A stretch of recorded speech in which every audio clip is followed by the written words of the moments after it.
काल परवा जर बघितलं असेल माहिती तुम्हाला, तर आपल्या इथलच्या विरोधकांनी जो आपल्या इथलचा स्थानिकचा आमदार आहे त्यानं सकाळी 6 वाजता या तुमच्या भावाच्या घरी 100 पोलीसवाले पाठवले. 100 पोलीसवाले. किती पोलीसवाले पाठवले? 100.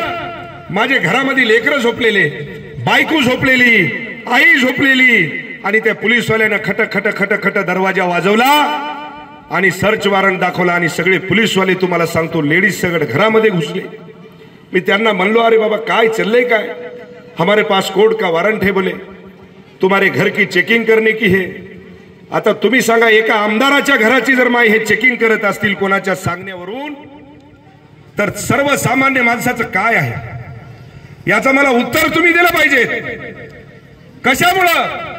तर या ठिकाणी या हिंगोली शहरामध्ये हे जे शिवसेनेची फळी मी उभी केली, त्याचं म्हणणं आहे की तुम्ही ही उभी करायची नाही, आम्हालाच उभं राहू द्या आणि आम्हालाच निवडून द्या. अरे लोकांनी तुम्हालाही निवडून दिलं असतं, तुम्ही जर चांगलं काम केलं असतं, तुम्ही जर कुठे एखाद्या अड्ड्यावर जर सापडले नसते, तर या मायबाप जनतेने तुम्हाला सुद्धा तळहातावरच्या फोडासारखं वागवलं असतं. ध्यानात ठेवा. हे संतोष बांगर चुकीचं कधीच करत नाही. मी जे बोलतो ते अंतःकरणातून बोलतो. या संतोष बांगरनं गरिबी बघितलेली आहे की गरिबी काय असती.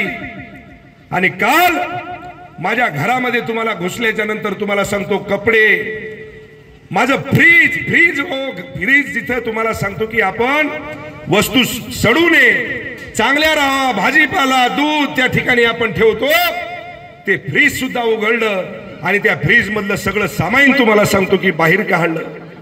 हे जर अत्याचार तुमच्या भावावर होत असेल तर मला वाटतंय ही मायबाप जनता त्याचा वचपा घेतल्याशिवाय राहणार नाही. ध्यानात ठेवा.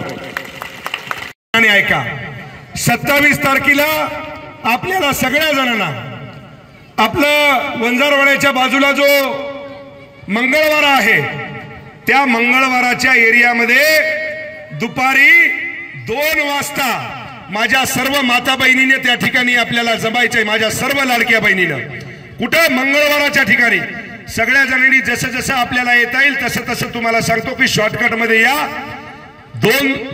27 तारखेला दुपारी 2 वाजता आजच या ठिकाणी तुमचा भाऊ आपल्या सगळ्यांना हात जोडून विनंती करतो